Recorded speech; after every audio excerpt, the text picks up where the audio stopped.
Olá! Hoje a gente vai fundo em um tema fascinante, a identidade de Yeshua como o agente da criação e, mais do que isso, como o sustentador de todo o universo.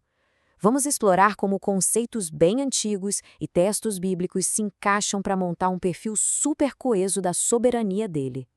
Pois é, tudo começa bem aqui, né? No ponto zero da existência. A criação não acontece por um esforço, por uma força bruta, mas por uma declaração, uma palavra que é dita. Esse ato de falar e com isso fazer existir é a base de tudo que a gente vai conversar hoje. E aqui fica a grande pergunta, né? O que é exatamente essa palavra? Seria só um som, um comando abstrato perdido no vácuo?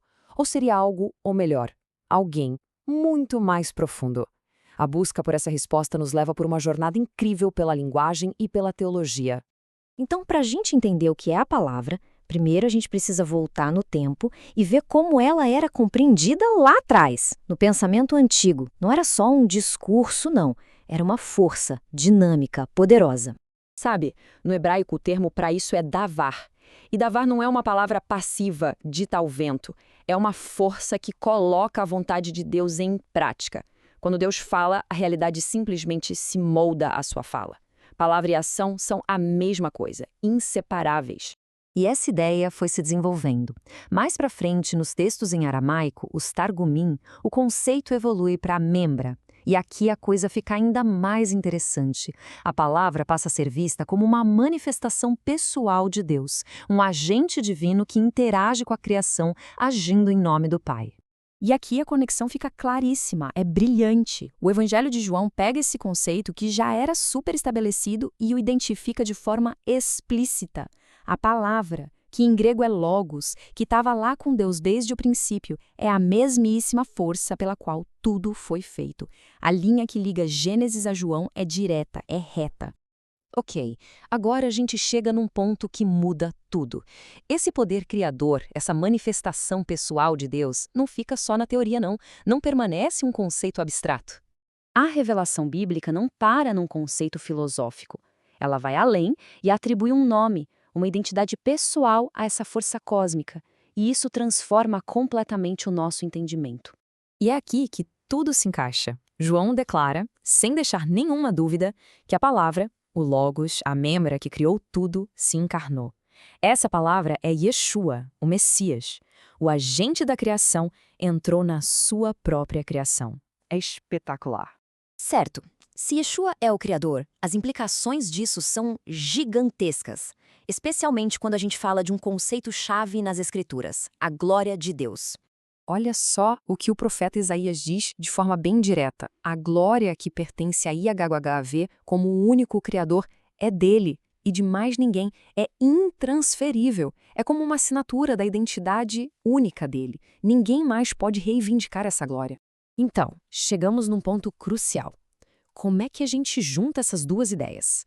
Se a glória de Yahveh não pode ser dada a outra pessoa, mas os apóstolos viram essa mesmíssima glória em Yeshua, a conclusão teológica inevitável é que Yeshua tem que compartilhar da mesma natureza divina de Yahveh. E essa ideia de uma, digamos, pluralidade dentro da divindade não é algo que surgiu do nada. A gente vê isso lá atrás, de novo em Gênesis, no momento da criação do ser humano. Presta atenção nos pronomes aqui. Façamos, nossa imagem, nossa semelhança, tudo no plural. Isso sugere fortemente uma conversa, um conselho, uma deliberação dentro da própria divindade, envolvendo o Pai e a Palavra nesse ato tão especial. O que a gente vê aqui é uma verdadeira parceria divina em ação. A Palavra dá ordem e o Espírito, o Ruá, que é o sopro de vida, executa a ação, colocando a vida dentro do homem. É uma imagem linda da palavra e do Espírito trabalhando juntos em perfeita unidade. Ok, agora a gente vai entrar num dos conceitos mais profundos de todos, a jornada desse Criador todo-poderoso que, de forma paradoxal, assume a forma de um servo. Essa jornada tem um nome, kenose, que significa esvaziamento. Mas olha, não é uma perda de divindade, muito pelo contrário. Na verdade, é o caminho pelo qual a soberania dele é revelada ao mundo. Ele se humilha por vontade própria e justamente por causa dessa obediência ele é exaltado ao domínio universal. Isso só confirma que a glória dele é a mesma do Pai. Tá, mas e aí? O que tudo isso tem a ver com o nosso dia a dia? Como essa soberania cósmica tão grandiosa se conecta com a nossa realidade hoje? O segredo aqui está numa palavra: subsiste. A palavra criadora não só apertou o play no universo e foi embora. Não. Ele o mantém unido de forma ativa a cada momento. Ele é a força que impede que tudo simplesmente se desintegre. Então, a soberania dele não é uma ideia filosófica distante. É o que sustenta a nossa realidade. Entender que o universo foi criado por ele e para ele dá um propósito incrível para a nossa existência. E saber que nele tudo subsiste nos dá uma base muito sólida para a fé, principalmente quando as coisas parecem incertas. No fim das contas, o que a gente percebe é uma história perfeitamente coerente.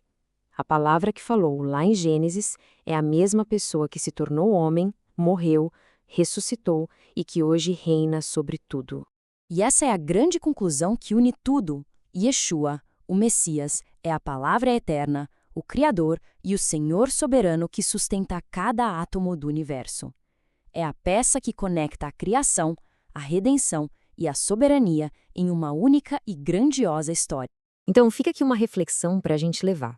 Se a mesma força que desenhou as galáxias está ativamente sustentando cada respiração nossa, como é que isso não muda completamente o jeito que a gente enxerga a nossa própria vida?